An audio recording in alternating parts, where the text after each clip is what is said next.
YouTube, we are back, man. What is good, everybody? Let's dive into this 2026 free agency market and what I think it'll look like. Definitely got some big names hitting the market. Some, in my opinion, are not going anywhere. I think they'll stay with their current teams. Some will go to new teams. We're going to get into that. And it was a pretty crazy trade deadline in the NFL. I did just make a video on that if you guys want to go check it out. A lot of winners, a lot of losers, in my opinion. But when we're talking free agents of 2026, there are some huge names that we have to highlight. I'll start with a quarterback, Aaron Rodgers. Aaron Rodgers is turning 42 next season, and everybody said that this was going to be his last year. With how well this season has been going, I do expect him to come back. I think Mike Tomlin would love for him to come back.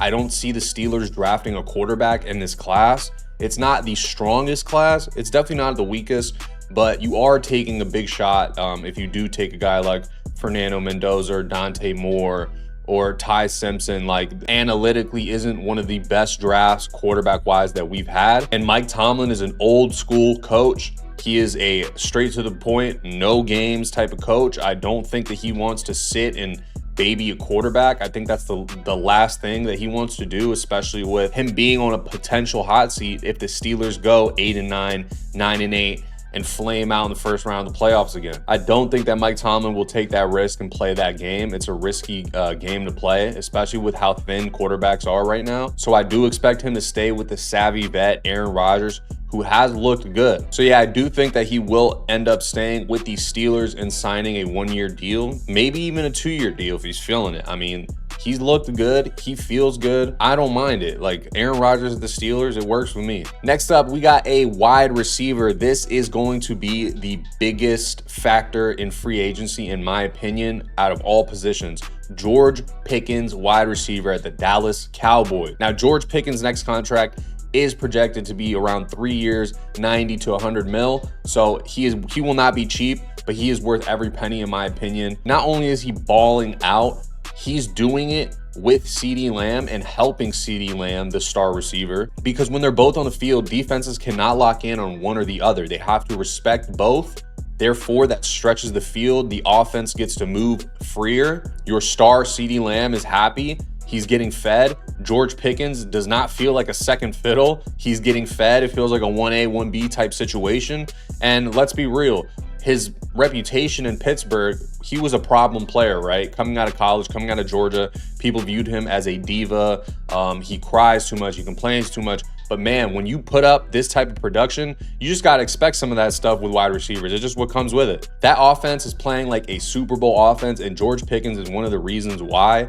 He has been unreal. He has 764 receiving yards. That's third best in the NFL right now, and he's doing it as a wide receiver too. He's also third in receiving touchdowns with 6 this season. He only has 3 drops all year. That is amazing, especially in the year of drops. All these receivers around the league are dropping balls before they cross the line. We'll get into that another day. PFF has him rated as the 7th best receiver in the NFL. I think that that's damn right. And he is 24 years old, y'all. 24 years old in the NFL. He is on pace to top his 1,200 receiving yards he had in 2023. And while he may not be a true number one, I think he can be. He is a premier second option for any team. And I full-heartedly believe that. And I do believe that he can be a wide receiver 1 somewhere else. You got receivers like Higgins and Brandon Ayuk and Jalen Waddle making 30 mil a year. That should be the floor for Pickens. I do expect him to make more. It is semi-risky with the prior, attitude, history, and whatnot. I get if some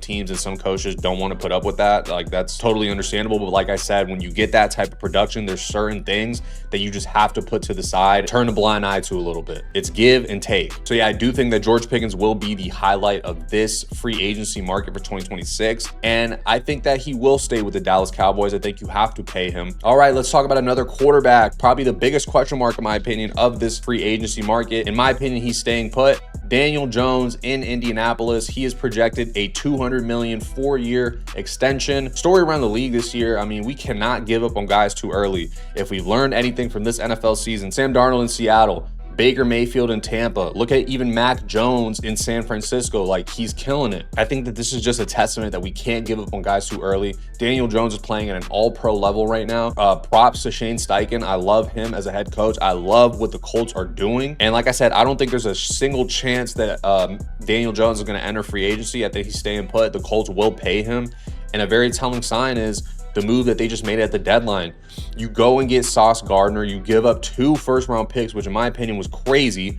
But this is a sign to your quarterback and your team that you guys are ready to win right now. The Indianapolis Colts front office believes that Daniel Jones is the guy, and you don't make a move like that and give up 2 first-round picks for a cornerback like Sauce Gardner unless you truly believe that. And I think they do believe that. I think they have every right to believe that, seeing all the success around the league with quarterbacks who haven't necessarily came out of the gates the hottest. Daniel Jones is another one of those. You can add him to the list. I like this move for the Colts if they do extend him. I think 100% they will. I think there's no question about it, he stays. All right, we got a running back, Breece Hall. I think Breece Hall is probably pissed that he didn't get traded at the deadline. It was reported that teams like the Chiefs were calling and offered a 4th-round pick, but the Jets said that they're not taking anything less than a 3rd. So they weren't able to move him at the deadline. He is a free agent in 2026, and I think he will be the most coveted running back in the market for sure. He is a very, very capable receiver out the backfield. He's on pace for 1,000 scrimmage yards for a 3rd straight year, and he's only 24 years old. That is so young in the NFL. Teams that I like him to go to, I think the Chiefs, obviously, if they can find a way to get that done. Maybe the Jets give in and just take the 4th. I like the Patriots. The Patriots are kind of thin at running back. You did just pay Ramondre Stevenson, but I don't think that's nothing that you can't move around. Giants with Cam Scatterbo, I think that this does make sense. Give you a 2-headed monster, that would be insane. And then the Seahawks. I don't think the Seahawks are too happy with the combo of Kenneth Walker and Zach Charbonnet. It's been kind of mid in terms of their rush game. I think that that's the last piece missing for the Seahawks. And I think that Breece Hall would be a home run for them, would be a home run for anybody in my opinion, but I do think that that is something that is very possible. And you got a premier tight end in David Njoku hitting the market.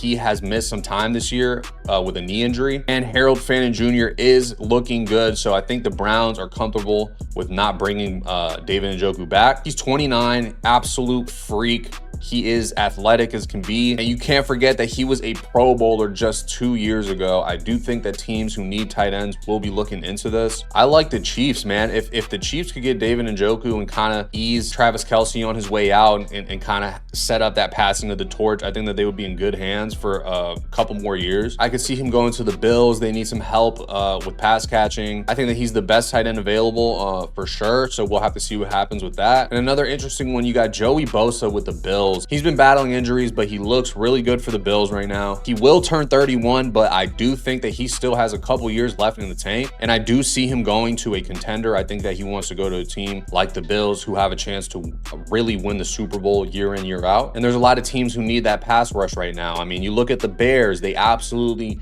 need some help in that department for sure. I think that's going to be an interesting one to keep your eye on. Now, the best offensive lineman hitting this free agency in 2026 is 100% Tyler Linderbaum. He is ranked 4th out of 35 centers on PFF, and he is 1st out of all centers in run blocking. He only has 1 sack allowed. He keeps his QB clean. He gives you a run game. And I think the best move would be to go to the Chargers. The Chargers absolutely need a center. This season has been a complete joke, and it's been chaos in terms of just snapping the ball to Justin Herbert and having all these guys coming in and out of the offensive line. They have, you know, Rashawn Slater, they have Joe Alt, but these guys are hurt. They're banged up.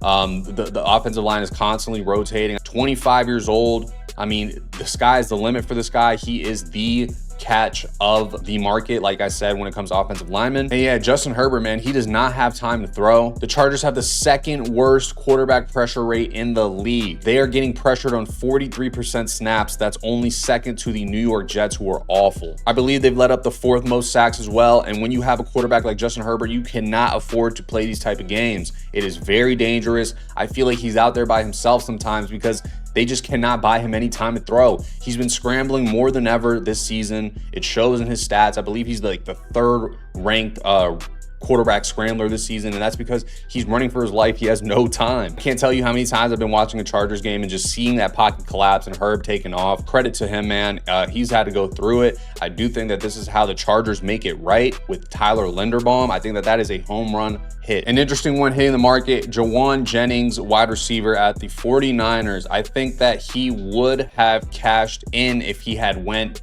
this past offseason, but he will be available in 2026. Obviously, Brock Purdy not in. Mac Jones has looked good. He has not been available that much this season, Jauan Jennings, but I do think that this is a good pickup if you're the Bills, the Ravens, the Patriots, anybody who really needs a wide receiver. He has a big body, big frame. I think that he's a plug and play. He can play for any quarterback, any team. I do think that he should be on the top of people's lists who need wide receivers for sure, because after George Pickens, there's not many options. You do have Romeo Doubs, you do have a couple other guys, but I do think that Jauan Jennings, he has the experience, he's a veteran. I do think that that would be the guy to go with if you can't get Pickens. And yeah, last but not least, Trey Hendrickson. Obviously, Trey Hendrickson was a big name in rumors and trade rumors this season.